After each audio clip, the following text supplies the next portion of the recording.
Alright, today we're going to do a simple daily checklist before we operate. This checklist tells us everything we're going to want to look at. Just make sure you have the ID number. This checklist is good for a full week.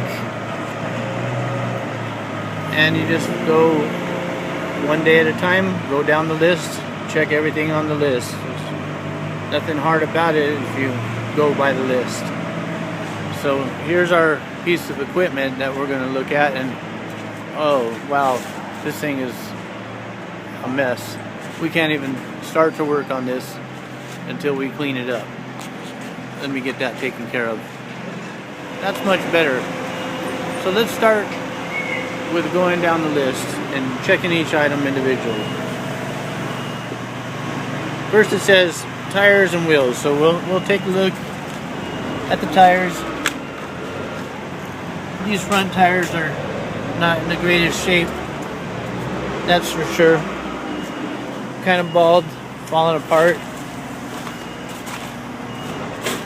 Back ones aren't too bad, so what we'll do is we'll put a note in here saying front tires need attention. On this list that we put a X that says not okay, we're gonna have to put in the comment box what's wrong. So I wrote down that the front tires need attention. So next on the list is leaks. Okay, so we'll just get down and we'll look underneath everywhere here and see if we see any kind of hydraulic leaks or any problems with that. And this one also seems to check out pretty good. So I'll check that one off as okay. And the next thing is placards, warnings, and control markings. Check the control markings. Make sure that they're legible and easy to understand. There's a little bit of dirt and residue on these, but I can still read them. This is your button for up and down, and you make sure it's lit up to go up and down. This is for rolling backwards and forward. And your turtle button to make you roll a little slower.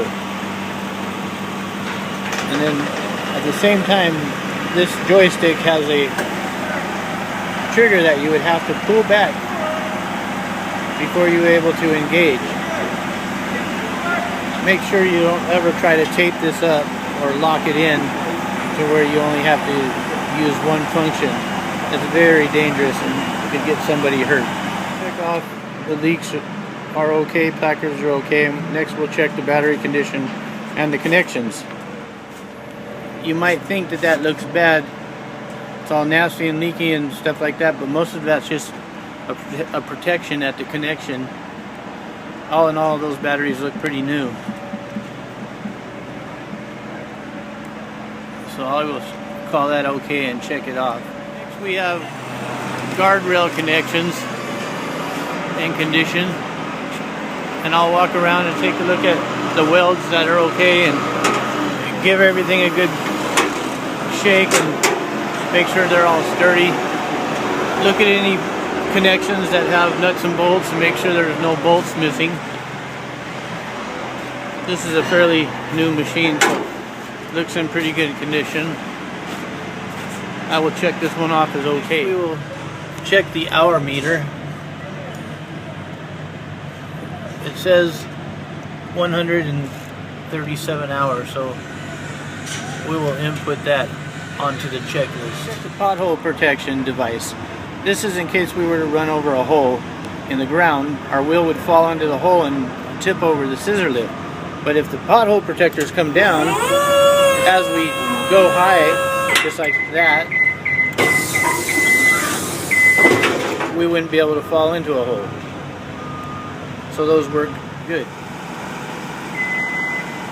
Horn works. This is to turn the wheels.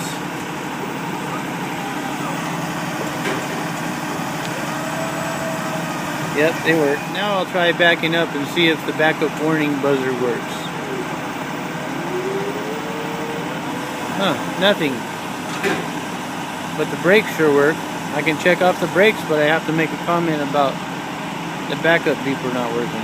This backup beeper not working, which could easily cause an injury if someone didn't hear us backing up and they were behind us. we'll have to call the technician to come out and fix it. Stop buttons are the emergency shutoff.